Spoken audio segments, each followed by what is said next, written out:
Federation Account Allocation Committee at its May 2025 meeting chaired by the Minister of Finance and Coordinating Minister of the Economy, Wale Edun, shared a total sum of 1.681 trillion naira to the three tiers of government as Federation allocation for the month of April 2025 from a gross total of 2.848 trillion naira. From the stated amount include of gross statutory revenue, value-added tax, electronic money levy, and exchange difference, the federal government received 565.307 billion naira. The state received 556.741 billion naira. The local government council got 406.627 billion naira, while the oil producing states received 152.553 billion naira as derivation, 13% of mineral revenue. The sum of 101.05 billion naira was given to the cost of collection, while 1.066 trillion naira was allocated for transfer, intervention, and refunds. The communique issued by the Federal Account Allocation Committee at the end of the meeting indicated that the gross revenue available from the value-added tax for the month of April 2025 was 642.265 billion naira as against 637.618 billion naira distributed in the preceding month, resulting in an increase of 4.647 billion naira. Accordingly, the gross statutory revenue of 2.084 trillion naira received for the month was higher than the sum of 1.718 trillion naira received in the previous month by 365.595 billion naira. From the stated amount, the sum of 73.74 billion naira was allocated for the cost of collection and a total sum of 1.047 trillion naira for transfers, intervention, and refunds.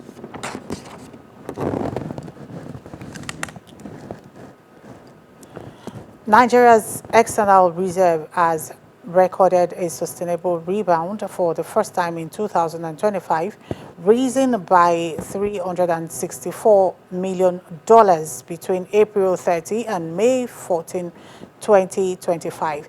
This increase marks the first consistent two-week upward trend in the country's foreign reserves since they peaked on January 6, 2025 at $40.92 billion. According to the latest figures published by the Central Bank of Nigeria, the gross external reserves stood at $37.934 billion on April 30 and reached 38.298 billion naira by May 14, reflecting a 0.96% increase in just 14 days. The current upward movement is significant because it marks the first uninterrupted rise since Nigeria's external reserves peaked at $40.62 billion on January 6, 2025. Following that high, reserves declined steadily amid FX demand pressure and failing oil production and prices. By the end of April, Nigeria have lost about $2.62 billion in reserves in about 4 months. The uptick in reserves is widely interrupted as a positive response to the CBN's renewed push for FX market liberalization and its effort to restore transparency in the FX market. In an earlier statement, CBN Governor Olayemi Cardoso attributed the increase in the net reserves to strategic policy decisions aimed at enhancing investor confidence, reducing vulnerability, and building a more robust reserve position. Youth inclusion in agriculture can earn Nigeria about $50 billion annually and cut down unemployment rate by 5%. This is according to Action Aid Nigeria food systems specialist Azubuike Nwakoye, who said it is time Nigerian government invests in youth agri-tech and integrate 14 million youth in agriculture. Onwokoye was speaking at the National Youth Young People's Dialogue on Inclusive Food Systems in Abuja. The aging and declining farming population is now seen as the biggest risk to the future of agriculture production. While Nigerian government is making efforts to make agriculture attractive for youth involvement, the efforts have yielded little or no impact, as unemployment rate and hunger continue to rise. This gathering of industry players is advocating smart agriculture with investment in innovation and technology that would integrate about 5 million young agripreneurs into the agriculture sector and earn the country about $20 billion annually. So, government is doing everything possible to get the youth interested in economic activity, and there is the low-hanging fruit within this nation today that can uplift our youth from unemployment to employment and to contribution to national development. I can say 80% of that is within the ag space. The Nigerian agriculture faces challenges including an aging farming population, limited access to modern farming technologies, and underutilized arable land. Enhancing agricultural production and value chains is essential for reducing unemployment, poverty, and food insecurity. If we don't include these young people, we will miss high growth areas in agri-tech and value chains. They stress that the goal is achievable if government promotes and implements inclusive agriculture policies at all levels. Making it gender responsive and youth responsive, that the young people in Nigeria who are out there, who are ready to go into farming, they have the future of Nigeria in their hands. We intend to also, raise international capital. We want to leverage our balance sheet to actually do a few X more, so that we can cover a lot of the value chains within the sector. Problems that we have in terms of like logistics infrastructure, storage systems. For them, unlocking Nigeria's food system is a game changer for the country's agriculture sector, as aging farming population is a major setback to the country's quest for food security and has affected the agriculture sector's growth badly. Changing this narrative, these experts say, will improve food systems, reduce capital flights caused by food imports, and increase capital inflow through export of food and food produce, while creating jobs and wealth for farmers.